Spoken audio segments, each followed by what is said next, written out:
বর্ষবরণের রাতে ফোন করে ডেকে নিয়ে গিয়ে এক যুবককে পিটিয়ে মারার অভিযোগ। মৃত যুবকের নাম সুব্রত মাঝি, বয়স 26। অভিযোগের তীর যুবকের বন্ধুদের বিরুদ্ধে। ঘটনা সল্টলেক মহিষবাথান উদয়নপল্লীর। ঘটনার তদন্তে বিধাননগর ইলেকট্রনিক্স কমপ্লেক্স থানার পুলিশ। ডেলিভারি বয় হিসেবে কাজ করত ওই যুবক। 1 জানুয়ারি জন্মদিন ছিল তার। হাসপাতালে চিকিৎসা চলাকালীন গতকাল দুপুরে মৃত্যু হয় ওই যুবকের। 31 ডিসেম্বর রাত 10:30 নাগাদ ফোন করে ডাকে সোনা নামের এক যুবক। বাড়ি থেকে বেরিয়ে যায় কিছুক্ষণের মধ্যে ফিরে আসবে বলে। ঘণ্টাখানেক হয়ে যাওয়ার পরেও ফিরে না এলে একাধিকবার ফোন করে মা, কিন্তু ফোনে পাওয়া যায়নি। এরপর খোঁজাখুঁজি করেও পাওয়া যায়নি। এরপর পরিবার জানতে পারে মৃত্যুঞ্জয় নামে এক বন্ধু সুব্রত মাঝিকে পাড়ার এক ডাক্তারের কাছে নিয়ে যায়।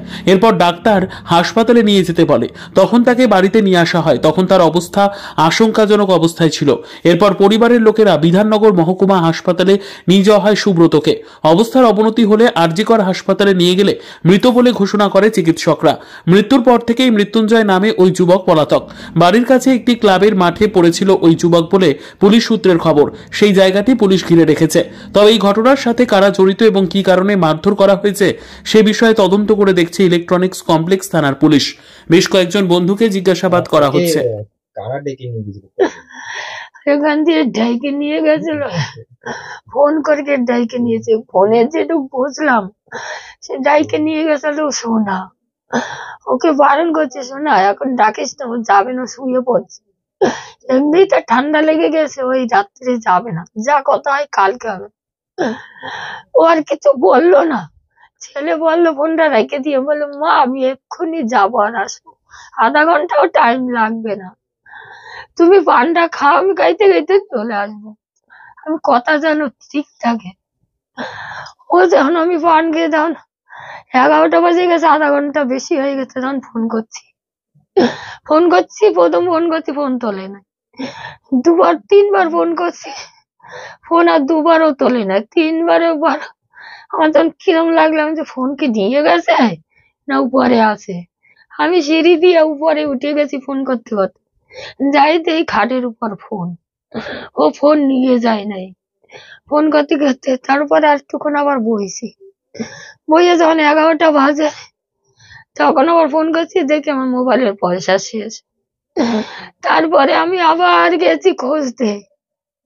খুঁজতে দেখি গাড়িটা ওইখানে মন্দিরের সামনে আছে, ছেলে নাই। ছেলে ওইখান থেকে কত জায়গায় খুঁজছি, 3বার খুঁজছি, আর 2টো বন্ধু খুঁজছি, আমার সাথে দেখা হয় না।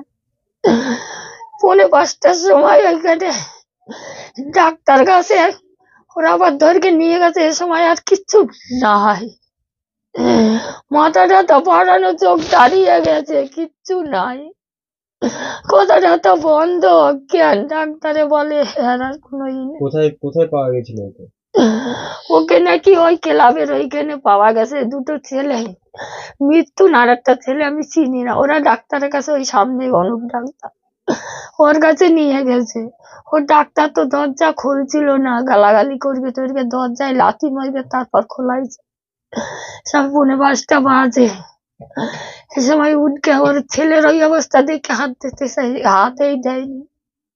খালি মাথাটুকু একটু ফাঁকা করে একটু মলম দিয়ে, একটু ডেটল দিয়ে পরিষ্কার করে একটু মলম দিয়ে বাঁধতে দিয়েছে। এই পর্যন্ত ছেলের চোখ আর নিষ্পয় না, এরকম তাকাইয়ে রয়েছে।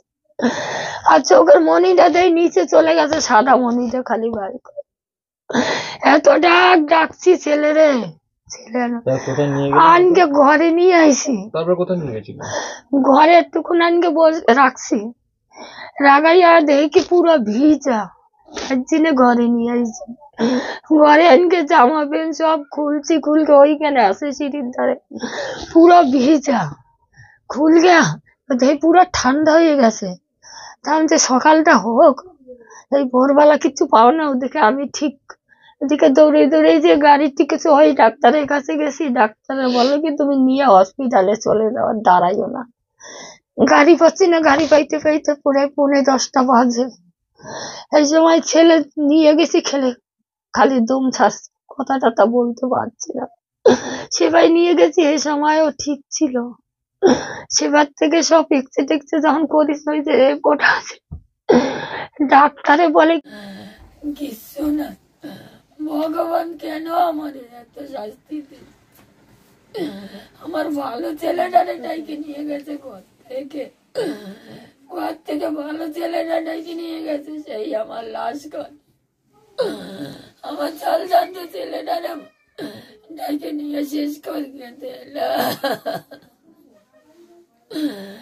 একবার যদি ভাবতে পারতাম তাহলে আমি কিছুতে যাইতে দিতাম না।